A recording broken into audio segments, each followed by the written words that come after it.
two players here.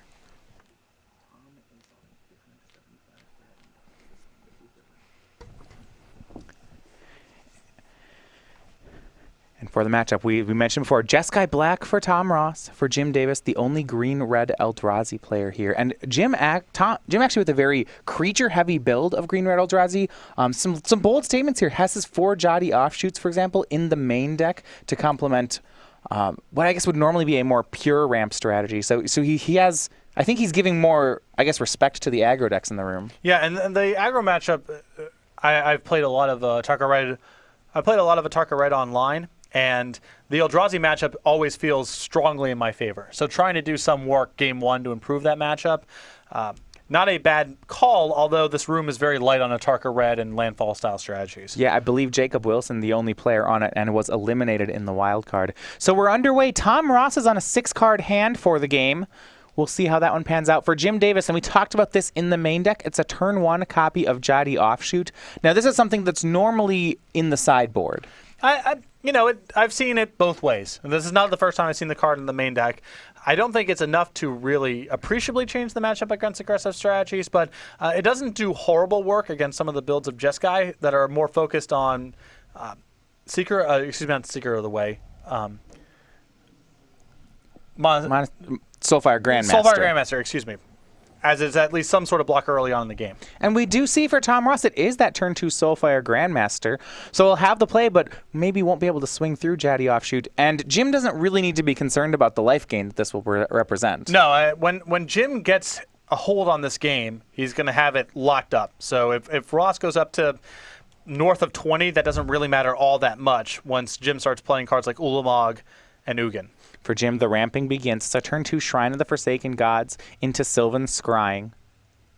Shrine, an interesting card in this deck in that it's a ramp spell, but it's not a ramp. It comes on very late in the game. But it does give the deck a degree of redundancy alongside the other lands. So this deck is often trying to hammer you with large threats over and over again once it gets to a particular point.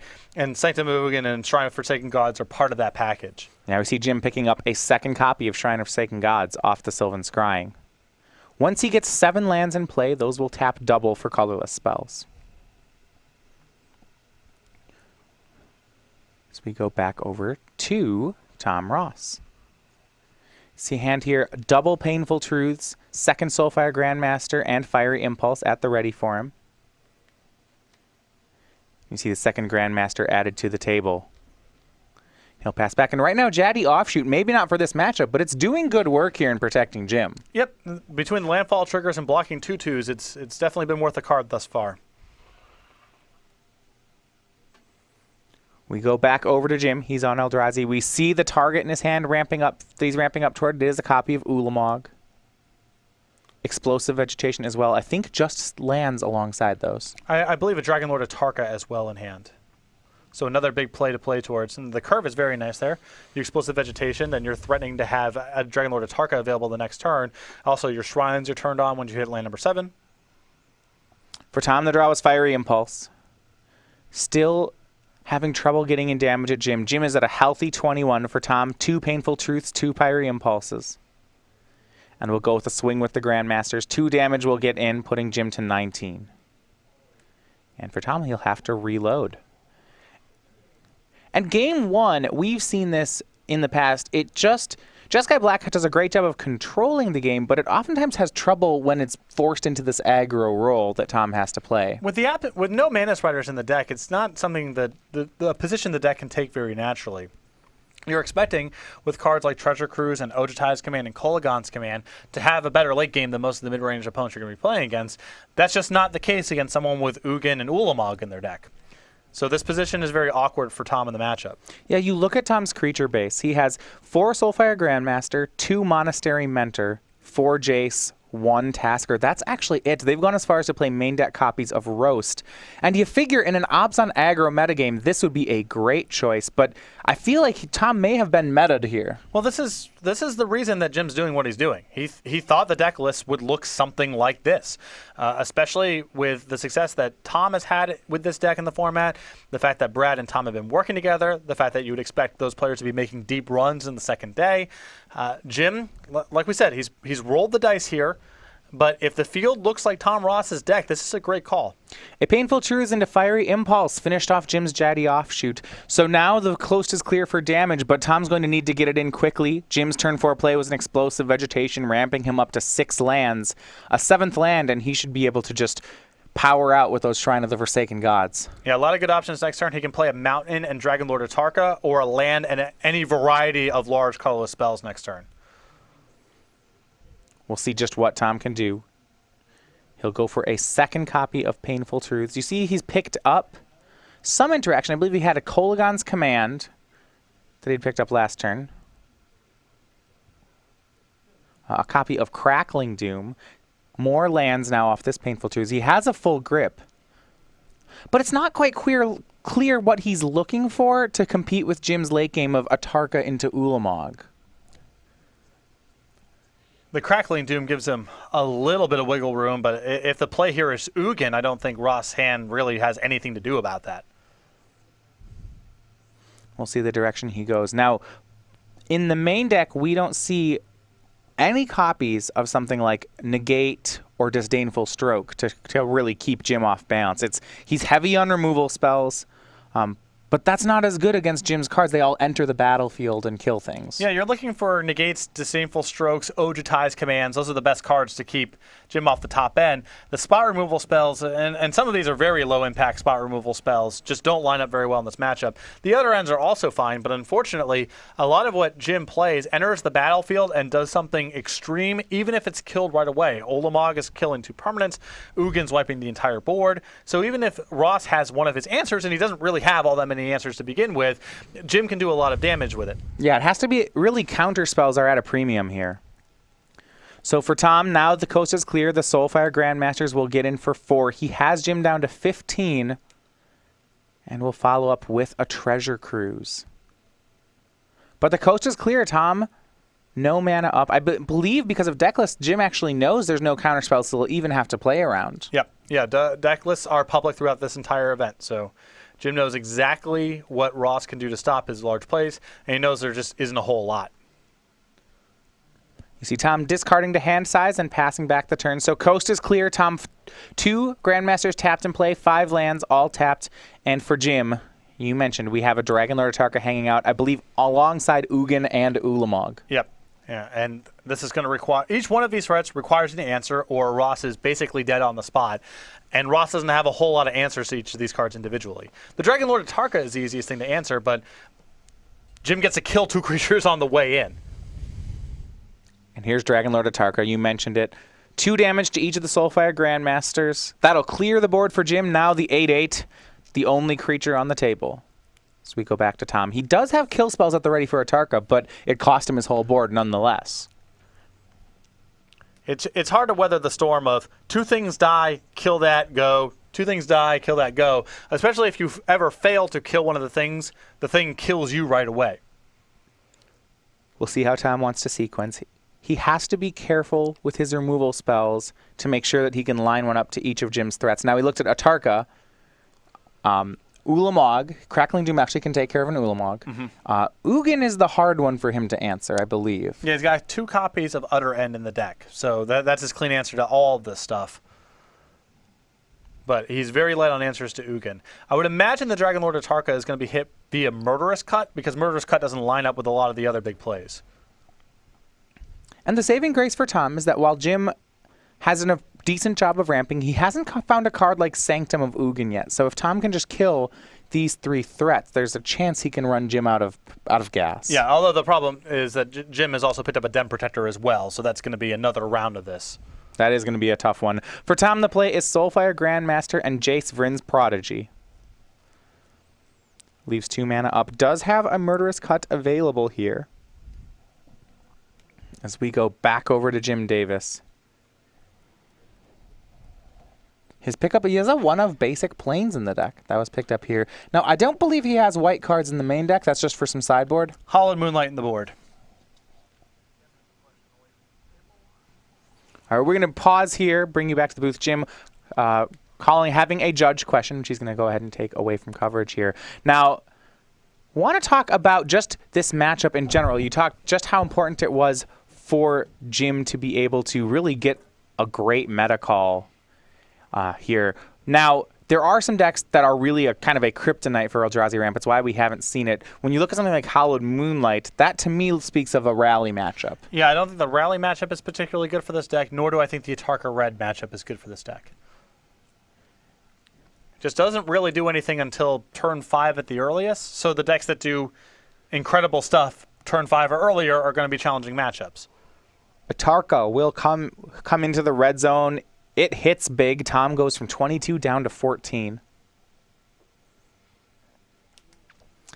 And there is no letting up here for Jim. He'll play a Plains. That is enough lands that those Shrine of the Forsaken Gods, they tap for 2. So off 8 lands, he's able to cast Ulamog, the Ceaseless Hunger. And for the second turn in a row, Jim will make a large threat that kills 2 of Tom's creatures. And you can see how Jim is prioritizing the matchup here. He knows there's only just so many ways in this Jeskai Black deck to win the game. So if he can ever just kill 2 creatures at a time, he's going to keep doing that. Murderous Cut will take care of Atarka on end step. Tom has one of the 2 answered. We go back his way. Ulamog, tougher to answer. I believe Tom does have the Crackling Doom necessary, though. But, that's put it in the graveyard, and Den Protector is still eligible. It's crazy. Ross has cast 2 copies of Painful Truths and a Treasure Cruise, and he is running out of stuff to do. Yeah, well, each of these creatures is trading with 3 of Tom's cards. It gets 2 creatures on the way down. It gets a removal spell to take care of it. So, in a sense, right, Atarka is Jim's own copy of Treasure Cruise. Yep. For Tom, it's a fetch land and a pass. He's going to wait to Crackling Doom until Jim goes to attacks so that Jim can't cast another Ulamog pre-combat at least.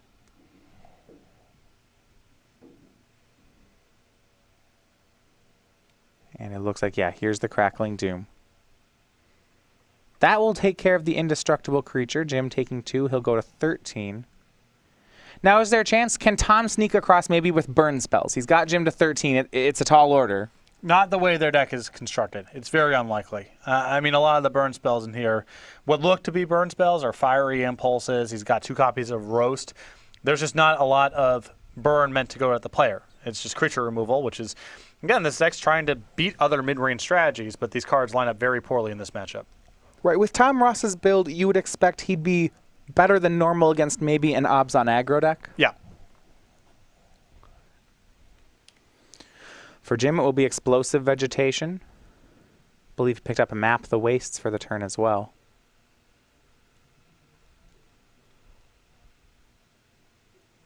Two more basics into play. What Tom has to hope is that Jim has no more threats. Jim will play a face-down Morph. And you see there, heads-up play by Jim, Shrine of the Forsaken Gods, not just for Eldrazi's. Morphs as well. He'll pass. Hoping to dodge something like Ojutai's Command on the Den Protector. It looks like he has. Tom on end step is going to go ahead and Crackling Doom to get back Soulfire Grandmaster and deal 2 to the Morph. Or rather, sorry, discard and get back Soulfire. So he's not going to go for the Morph at all. He's got a Fiery Impulse. The Fiery Impulse lines up with the Morph, so there's no reason to use the Kolaghan's Command that way.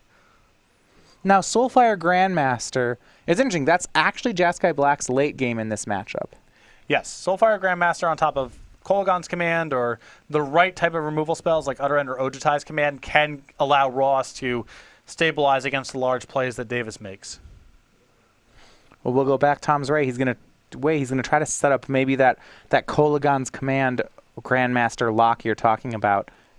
The one thing that seems to be slipping through right now is the Den Protector that's in play for Jim. On top of that, Jim has just been sitting on Ugin the whole game. He's waiting for Ross to deploy enough to the table where Ugin wipes it all up too. So it's not like Jim is out of large plays. And I think the reason that he's trying to sit on Ugin for as long as possible is because of Monastery Mentor. That's a card that can win the game on its own in this matchup. And Davis is trying to keep that in his hand for as long as possible and wait for Ross to deploy the Monastery Mentor. So, Soulfire Grandmaster plus Monastery Mentor for Tom. You're exactly right. Mentor as a 2 of the main win condition in this Jeskai Black build that Tom's bringing to the table.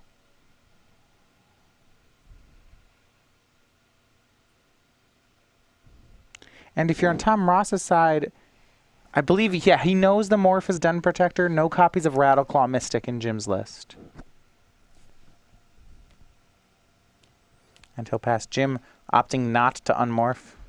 Yeah, I think that he plans on playing Ugin this turn, so he might as well keep the morph colorless if he's going to minus. And here is the Spirit Dragon. That's Ugin. 8 mana on Jim's side, able to leave up 4. And it's going to be, I believe, a -3 here. So Jim hoping to exile away both Soulfire Grandmaster and Monastery Mentor. And this removal exiling is so punishing, too, because one of Ross's ways of getting some traction back in the late game is by recurring Soulfire Grandmaster with Ojutai's command and then setting up some sort of lock with one of his powerful spells. The fact that they keep getting exiled is really problematic. So Ugin mops up the board for Tom, and the face-down morph swings in. Tom now down to 10 as Jim will unmorph, getting back that copy of Ulamog.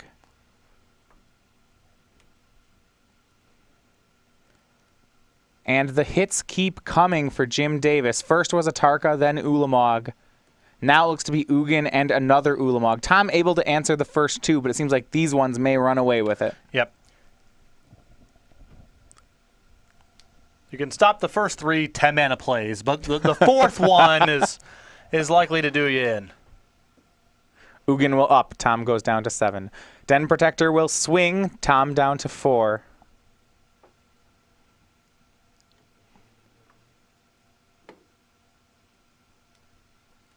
And Jim looking to close out game 1 here in our wild card match.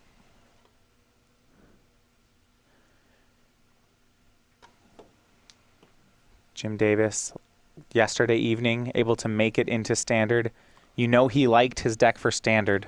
Had to really thread a needle to get to play today.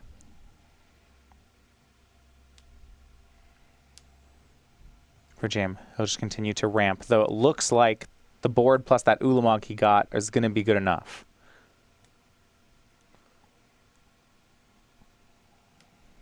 And Tom is down to 1 draw. Does he have something he's even drawing to here? You know, I mean, in theory, he can chain together a draw spell into Ojutai's command, set up Soulfire Grandmaster plus Utter End, but I think in reality, he's drawing to almost nothing. And hanger back on 5 for Jim Davis, just as an insurance policy.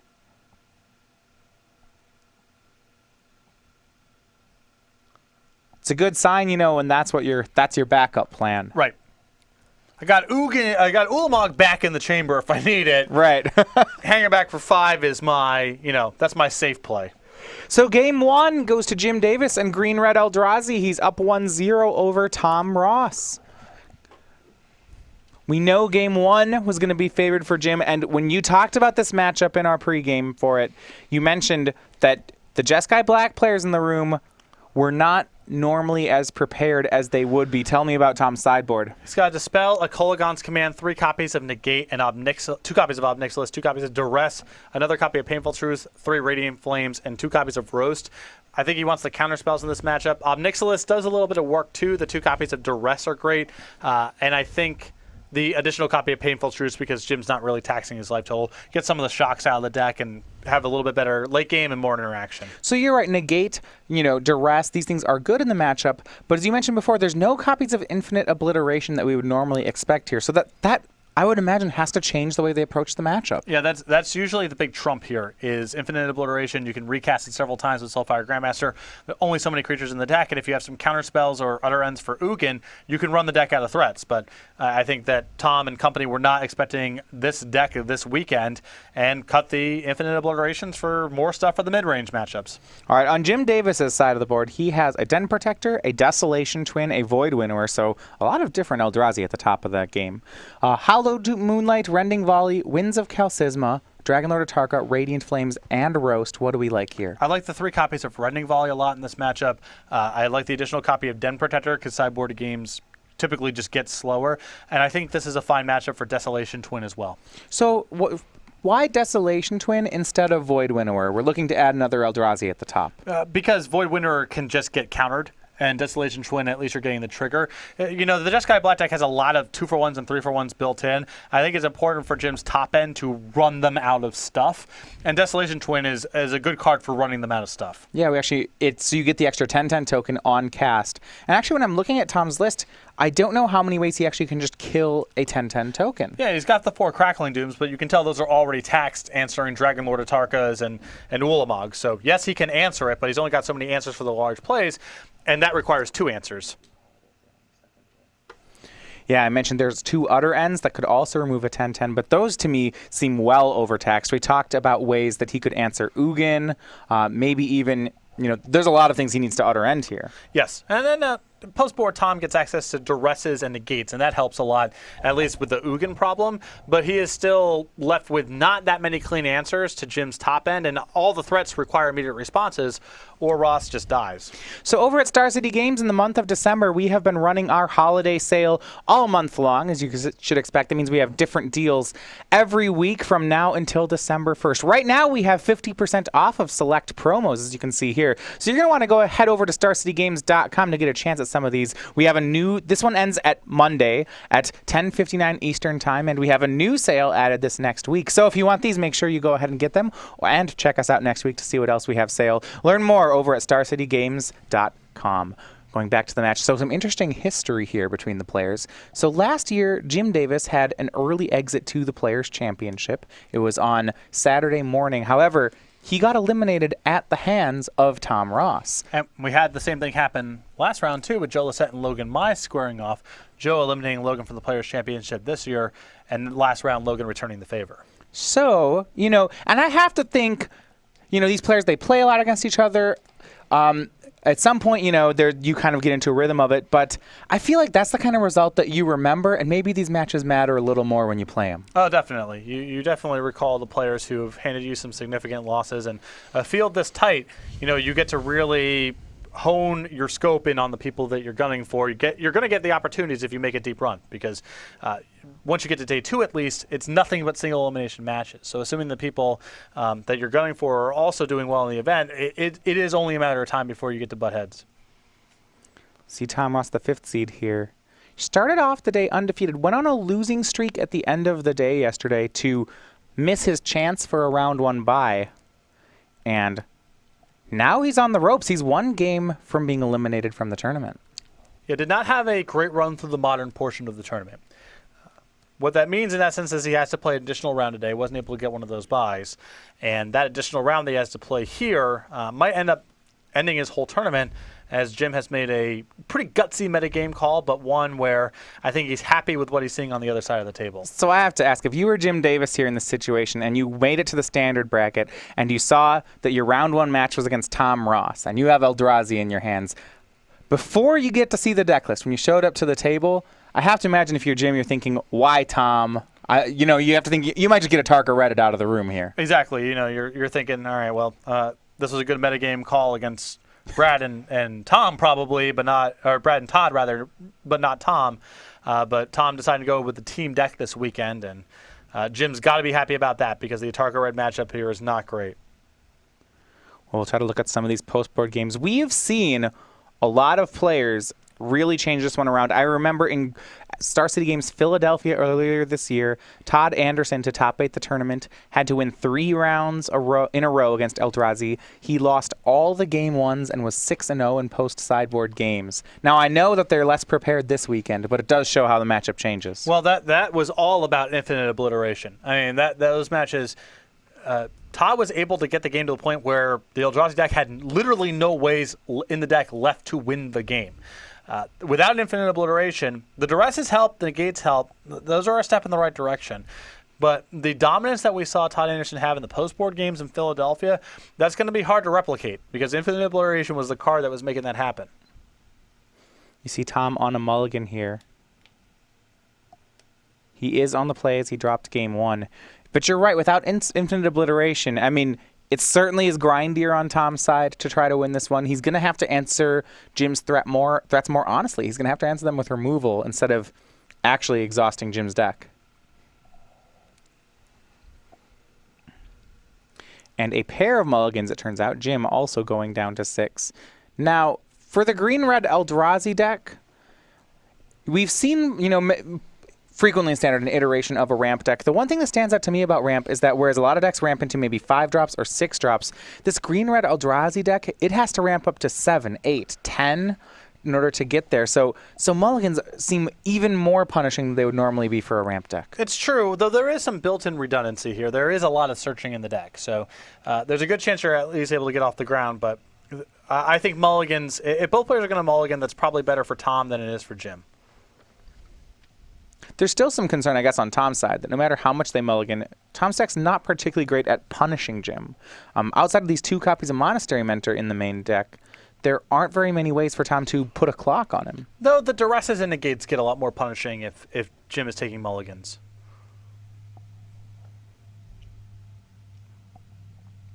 Considerations from Tom. His hand does have both copies of Utter End in it, a pair of lands. This is also a rematch from the modern pod play where Jim was playing another big mana strategy in red-green Tron, and Tom ran him over very quickly with Wild Nacatls and Curd Apes.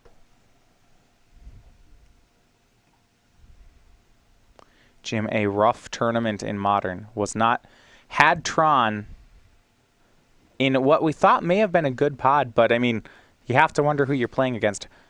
Did not win a match in Modern on the weekend. And with that, we'll go ahead and be underway with our game. Both players have kept on 6. Yeah, Jim got a pretty good drawing there in the modern rounds with Tron, getting Zoo, which is a bad matchup, but Abzan and Jund, which are considered to be the incentives for playing a deck like Tron, but Jim unable to win a match. That's why I see him as the last seed here in Sunday play. But even being the last seed, he'll have to win the most matches. He'll have to be on the draw for all of them. But if the deck works out just right, he can get around all that. A duress from Tom Ross will show what Jim's working with. Takes an explosive vegetation, leaving Jim with 2 more lands, 2 Hangerback Walkers, and a Dragon Lord Atarka. All the lands colorless at that. So this looks like it's going to be a slow start for Jim. Although Ross here, I believe, missing his second land drop. That's big, you're right. It looks like Ross kept a 1-land hand with Duress and Jace, Vryn's Prodigy. Certainly can't fault him for that. Jace a pretty important card in the match, but if he doesn't hit that second land soon, none of this is going to matter. And he misses for a second time. So Jim, with Hangerback Walker, has picked up a green source, lands for the last 2 turns. He's just going to slowly build his way up toward that Atarka. And the worst part about this is, for Tom, is that even if he draws out of this, it's likely he's going to have to use the Utter Ends in his hand answering these Hangerback Walkers, and that's going to leave him very vulnerable to the top end of Jim's curve. All right, well, on Tom's side, he does finally hit the land. It's a Polluted Delta, so he will get to play. We'll see if it's too late, though. And Polluted Delta is, it's good that it's land number 2, but of all the lands that come into play untapped, perhaps the worst one of all, because it's not helping his colored mana situation. Right, if he wants to cast the Jace this turn, he would have to get get another tapped land. Probably just can't afford to do that. He'll fetch for Swamp and make Jace Vryn's Prodigy. And he'll pass Jim pumping Hangerback up to 2. Go back to Jim. Now he's found some late game. There's a copy of Ugin the Spirit Dragon. So for Jim, the hand is an Atarka and Ugin, lands number 4 and 5. 2 shrines in play and a Sanctum of Ugin. So that, as soon as he hits that land 7, we are off to the races.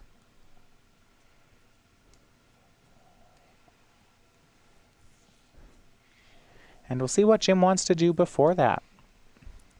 He'll make a forest. I think debating swinging versus just pumping on these Hangerback Walkers. I think it's a non-starter to be attacking with the 1/1 Hangerback Walker. I think, given the pace of this game, I just prefer pumping both. I don't mind going for an attack next turn because both of your threats are going to be larger than the Jason play. But this turn, I think 2 points of damage is just not worth growing both your Hangerback Walkers. Yeah, Jim's gonna agree. They pump up to 3/3 and 2/2. So we work our way back over to Tom Ross. Draw for the turn was a basic mountain. Does actually now give him options. He could Painful Truths on 3. Still has that copy of Utter End. That one's uncastable until he finds a white mana source. So 3 mana will be 3 cards for Tom Ross. And you see 2 lands and a negate picked up for Tom. Though I don't believe he has access to white mana yet. He's picked up a Smoldering Marsh and a Bloodstained Mire. Bloodstained Mire can't get white. Right, it's the one color it can't find. So Tom kind of drawing out of things a little bit, but now his life total is going to be under some degree of duress too. Yeah. We'll see what he wants to do with the Jace. There's 4 cards in the graveyard, so Tom is reaching the point where he can flip Jace. Now, how much does he have to worry actually about a legitimate aggressive plan? Tom's gone to 15 off the Painful Truths, and if you look at Jim's side of the board, okay, he does have 5 power worth of Hangerback Walker. It's a bit of a concern. I think it's on the low side. It's likely if Ross loses the game, it's just going to be to the top end still. It's a mild concern, but I think that Tom can't really worry too much about the beatdowns. Jim's draw a good one. It was a copy of Den Protector. Den Protector is perfect here because Jim's in the market now. He can make an attack, get another threat in play, get back the Explosive Vegetations. Explosive Vegetation takes him to 7 lands in play, and then everything's enabled. Yeah, we talked about how exactly what Jim was wanting was 2 more lands. That card would do the trick. And here's an attack with the Walkers.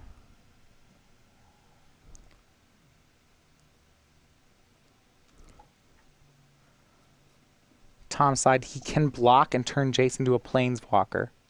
And that's what we're going to see. Jace goes in front of the 3-3. It'll loot. Tom will draw an Ojutai's Command. Ojutai's Command also good once Ross finds white mana. Yeah, so we actually see the answer starting to line up, right? We have Ojutai's Command for Atarka. We have Negate for Ugin. So there are plays here.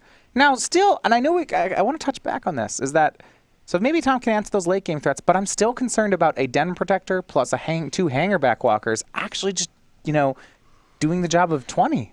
The Den Protector draw this turn was huge because it's just another threat in play, and Ross is going to be on the back foot a little bit. In his ideal world, he would sit back on his Negate and Ojutai's Command and wait for Jim to play into him. That may not be an option anymore. And if that starts happening, then the damage can add up. See, the discard of the Bloodstained Mire, Tom in the market for white mana, means 2 damage will put Tom Ross down to 13. Jace will flip into a Planeswalker. And now here's Jim with the follow-up. We know he drew that Den Protector. So he'll fetch for land 5. Wants to make sure he gets that unmorph. And Den Protector is the face-down card. So an Explosive Vegetation, or maybe even a fetch land at the ready to get back. Yep. It depends, I think, on what Ross does. If Ross taps out, I think you're going to see the Explosive Vegetation come back. If Ross is leaving up the mana necessary to cast and negate, you just might see Davis play it safe and get back Wooded Foothills. Well, here's a Polluted Delta draw for Tom. That's the white source he was looking for, as it can find his 1 copy of Prairie Stream. But now the concern is, if you're in Ross's position, are you really playing land number 4 and saying go? Can you leave up that Ojutai's Command? There's a lot of information on the table there if you're doing that. Jim might say, all right, well, I can attack you or attack your Jace down, pass the turn back to you. Well, he does have a copy of Utter End that he could use on end step, right? So I know he's taking a lot of damage, and this might not work, but it seems to me that things may line up for Tom Ross. I mean, this draw was huge. Now with white mana and land number 4, a lot of his hand is unlocked.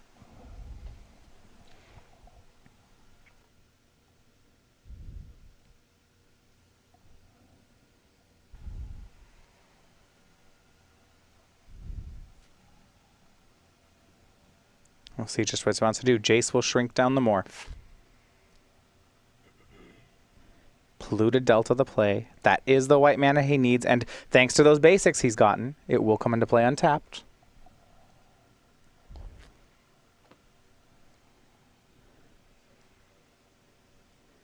And Tom, there may be a glimmer of hope in this game.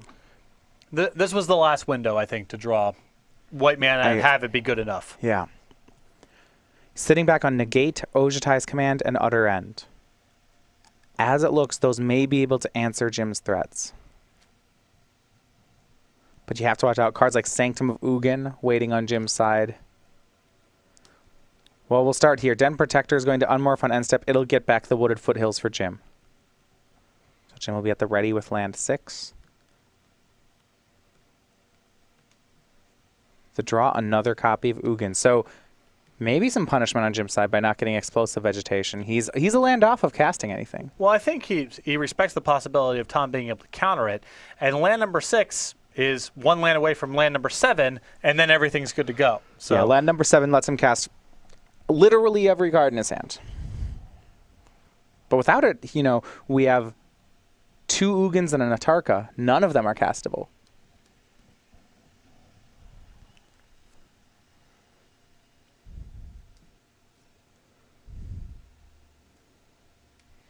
The Ugin, though, should play well later down the road if we get to that point. From Jim, here's an attack. He has 6 power total, so I suppose he could go after Jace here if he wanted. At least force the issue on a removal spell. Sure.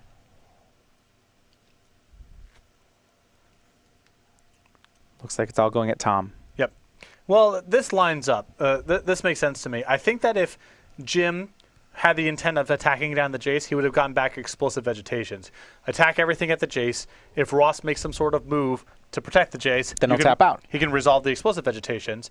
If he decided to just go get the land, I think he's saying, for now, I'm going to be ignoring the Jace. He's not really up to very much. I'm going to keep pressuring Ross's life total while he's not up to very much. Tom will take the damage. It's a hefty 6, puts him down to 7, and now to 6 on end step. But here's that Prairie Stream. Tom Ross with an utter end. Now, he was willing to take 3 damage to not use that utter end inside of combat. Suppose he has to respect cards like Oblivion Sower. Yep. Also may want to negate something. Yeah, on end step, he'll go ahead and negate and utter end away the large Hangerback Walker. And I like Davis's line here of ignoring Jace, because if you look at the graveyard, there's an utter end, which is the whole turn. And there's a duress, no spells in hand. There's a painful truths, and Davis is pressuring the life total. So he doesn't really have to worry about the Jace for the time being. On Tom Ross's side, the draw was a Smoldering Marsh. So it's another untapped dual land for him. And you see things are starting to add up. Crackling Doom alongside of Ojutai's Command and Negate. I mean, there's a route here. It's just going to be an issue of the life total. Is Ross going to have to tap out inside of Jim's attack step to defend himself in such a manner that allows Jim to resolve some of his big stuff? So Jace will shrink down the Hangerback Walker. Now that means that Crackling Doom, regardless of anything Jim does, would hit Den Protector. Correct.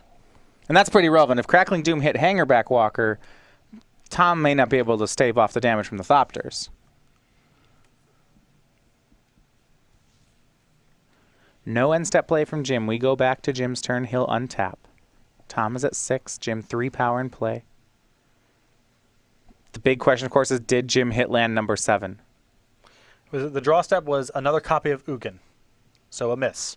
Although, with Tom at 6, it's not bad to just be brute forcing Ugins for the rest of the game if he can find land number 7. Right, so what it's looking like to me is that, Tom had an awkward draw. It's a tough matchup. His out, and I know it sounds trivial, is that if Jim just misses land 7 for enough turns, Tom may be able to get his way through this. Right. The question, I guess, is how does Tom turn the corner? I mean, Jim eventually will draw the land. It has to be something to the effect of Ojutai's Command, gain some life, flash it back, now I have a cushion, now I can start casting my stuff. So an attack of Den Protector puts Tom down to 3. Jim passes the turn, and on end step, Crackling Doom will be cast on Jim. Yep. And you can see, Tom is willing to take a lot of lumps here, and these points are starting to add up in a major way to allow himself to leave Ojutai's Command up in the event that Davis finds one of his large creatures. And here's another untapped land from Tom. This is going his way. Now, maybe the win con, we could be looking at a Jace ultimate even.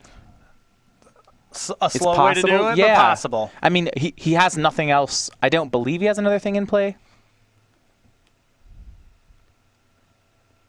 That's up to, it's 9. It's within the realm of possible.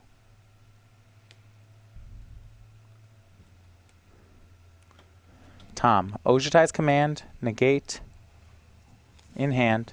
Treasure Cruise, 2 copies of Painful Truths. But remember that deck lists are public here. If he flashes back the utter end and gets the Hangerback Walker off the table, at that point, the shields are down for any creature to resolve. Because Negate can't cover it, and he doesn't have the mana for Ojutai's Command.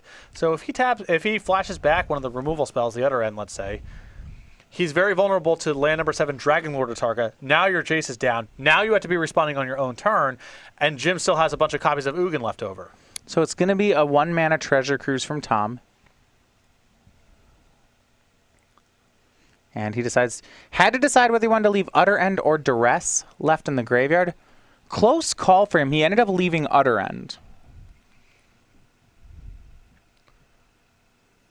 In response to the cruise, Jim will pump the Hangerback Walker. And we see a slew of kill spells picked up for Tom. A land, another Crackling Doom. I believe a copy of Tassiger, so if we're looking for a way to win the game, that may do it. You got to take a while, though, for Ross to get enough cards in his graveyard where he feels comfortable tapping low for Tassiger and leaving up the requisite counter spells to play back against Jim's follow-up. Yeah, he did just have to delve away everything for the Treasure Cruise. Shambling Vent, though, that land was picked up from Tom. He'll be able to play Shambling Vent and leave up Ojutai's Command. Believe that is the play. And then he'll shrink Hangerback down to a 1-power creature and pass the turn. So once again, Tom gets to play another turn of this game. Sitting on Negate, sitting on Ojutai's Command. Has creatures covered, has non-creatures covered, at least for now. And he's going to need it. Jim hit land 7, so now we are green-lighted. Though now we're hitting the stage where it's going to be hard, or at least for a little while, for Jim to get his spells to resolve.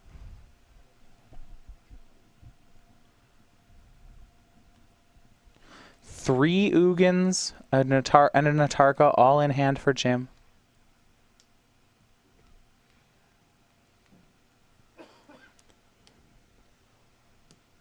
Yeah, if you're Jim, you have to assume there's one, if not 2 counter spells waiting out for you here. Tom's at 3. It's a tempting spot to go for an Ugin.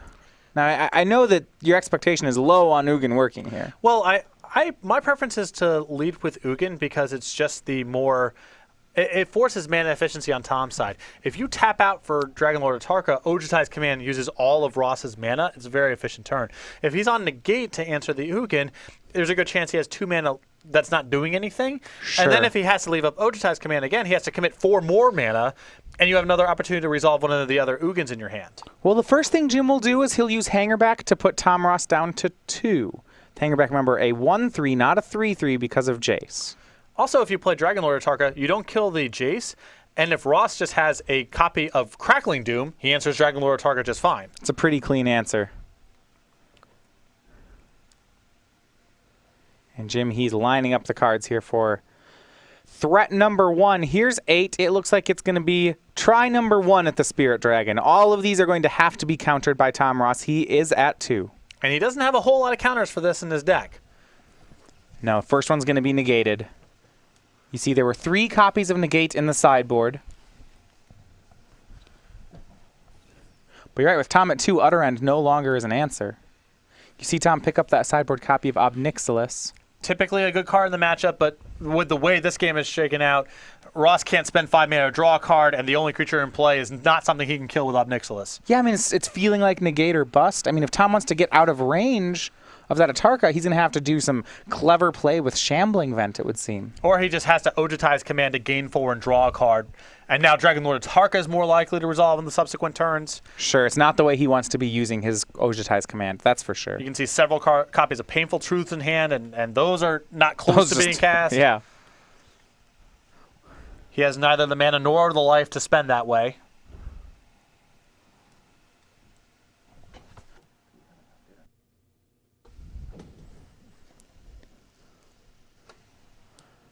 Six lands in play. He has a Jace at 8. Remember, that emblem for Jace happens on 9. It may be a route to victory for Tom. He'll play land 7. Jace will go to 9 and shrink down the Hangerback Walker. And now we go back to Jim Davis. Game 2 here, closer than it first looked, with mulligans coming on both sides, but Jim may have taken the necessary steps to take it down. On our backup match with Alex Bestecki and Danny Jessup, Game 1 going over to Rally. That's in the hands of Alex Bestecki.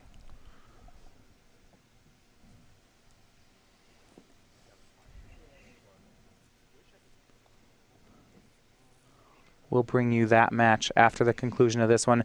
Jim, a shrug. He's going to try Ugin again. forces a negate or an Ojutai's command to survive the lightning bolt.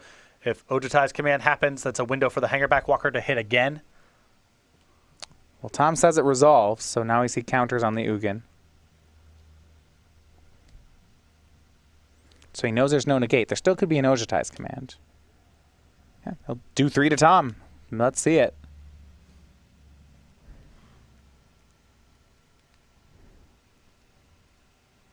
And that should force the life gain. Remember, the modes are counter a creature spell, gain 4, get a creature back, draw a card. So gain 4, draw a card is what's going to, I believe, Tom's only play. There are a lot of opportunities in the last couple turns for Davis to get tripped up by Ojutai's command in a big way, but the way he's played it has made Ojutai's command pretty ineffective. Now, if he was going for this play, Tom could have fished for a negate with this Ojutai's command. If he was going to gain 4, draw a card, then maybe negated the Ugin. Perhaps. As is, I don't think the draw helps him either way. I believe it's another land. So Tom will survive for one more turn. That he'll go up to 6. Ugin will put him down to 3. Jim could have swung for 1 with Hangerback, but he'll just pass for the moment. You see, the only castable spell for Tom's side is a Crackling Doom. Can't do that. So he'll draw for the turn, and there's the negate. If he can get this Ugin off the board, it'll answer the next one, but it's a tall order indeed. He's got to be able to, and also answer the Hangerback Walker, and answer the 3rd Ugin that's in Jim's hand. I mean, this is going to be tough to get out of.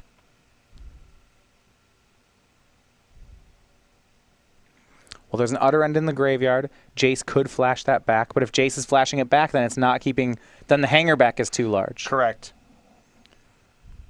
So what does Tom Ross have in store? It's just so many angles of attack, and Ross only has so much life and so much mana to work with. Yeah, and I mean, it's difficult because the answers are there. When you look at his graveyard, his Jace, his hand, if he could get enough lands in play and have enough life points to play these cards, he could get out of this. But he'll take some serious finesse here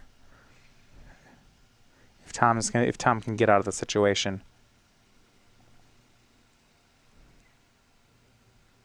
We're going to start by a flashback to Utter End. That's on Ugin. 4 cards in the yard, it means Tasigur could block and negate could be up. It exists. Now, I know it's fraught with peril. Well, this opens up the window for Dragonlord Atarka to resolve. And that could do it. Because you can't negate that. If Jim's only other card was 3rd Ugin, this line would work. Right, but I don't know if he's going to be able to beat Dragonlord Atarka this way.